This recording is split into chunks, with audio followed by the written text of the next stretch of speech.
wargan ba kunyo gwasame warga dana shagor ka Queen World Christian Youth for Peace and Development rewoshi Gambela ka do bramen shalat ke jen rewoshi ka gag ki jate ka gagang de to shagor ka social media che de linga medo no che me chala ya kan lo kan ngat mi shagor gwa de meni gor witkel shali kontu chak cholo the prophetic kontu chak warga cho gorja na no gorja no ban jelin kel ko do bana cha gorga ja kanalat tel gon mi cha kwa tan no cha kalin kan tin tog no taram shi banya so ko kujemo tunatin bana mi cha kulat ban ja kulin gwa me cha gordin warga ko ki no Christian Youth for Peace and Development yo bichar yo bi maten gor jan ode jelingan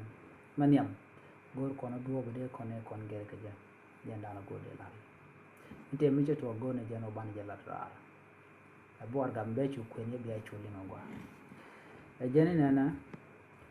dear North Christian Youth for Peace and Development che kemen shalinga no shi youth malar wal karo antama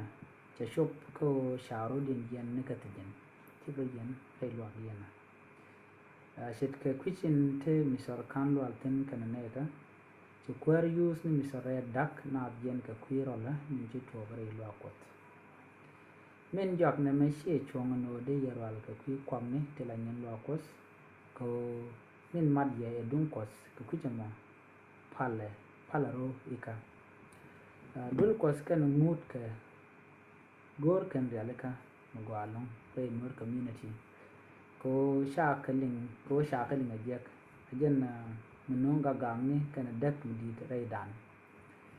mitar yamal kana mat biana kul wakap biana kul wakam malidi biate mal charaj mo chede ko arwa cha kon gwasa me wude shara gori prophetic kwang tu cha gane cha gor social media de tegane ti comment baka manana chogor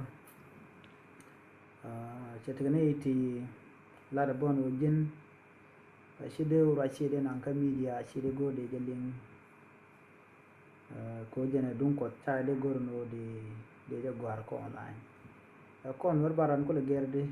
mi kon mi jeng mi to mi dagna mi den wode ka dag mi kon bi alat of course no Christian Youth for Peace dum malga ko le malire dan mite ga mi jeng mi shore mi shanen mi shola de na lo shit ko wona ko banaden yen kan manan wari yen karo den ki yen arin ko ku lo ko chengna mo kwaje mana shola do no shi chong no de chaglin de ro chinare mi chinere wan jikan mana to yi kana ko chinawo ka chako nen ka police ka ta dan chala ke ko chana yen ka ku go shi ka gwajne re lo ko ka no Christian Youth for Peace and Development na mo chi chong min de la re ro gwasa me nore gora mat item jemi tok la jarar ami shi kon wan la drar telekon de kanidin kon cha nore gor no bo niam mite mi jemu le ro alat ke ko baje kap chong ka ba lok baje to en men shore la chi mi cha gor gwasa me kaliang la na shelinga kan ta cha nyo gore gwasa me gwejen go chi chong chan dier ko nga gwejen te ke chong o ki nga gwejen te ke dira lo ko ni shang chawal chi gor nyok madin nore shum yen nore ko niam chom la yen malu makam nore mo yen te ga gangu yen no biya malu biya kan nang re nore je tam te ka got tun wan to gore ba mal ba nang tin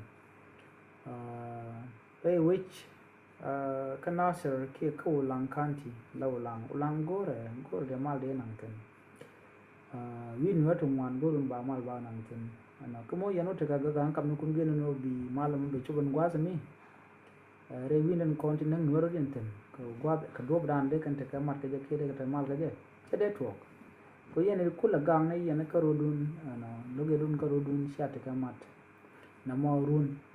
la che te go cha yan no sing cha wi de din che yan mal che na long ga mi let mi de yan lat net la na mo la boye ke la pe le ko ku je mo de jogano ani la de ka pale ja ka kap je pin la da tidial la da kan yam konyal ko bia wainin koni nongde na dak bia ko wich anyok woje rodun ka la na rana goro belam ro da ka ko dong char no kwar mi kwar chagwa kwar dun konyal nyok chala ro re lo ko bon mo pala ru ka bara mo godo ra kam ga jelo to kuje mo na me jana go de nyo ke mete ga me chiben be no ye ko bia jelen ga ke jan kui ga ga kan man ani bia ta kamal bye bye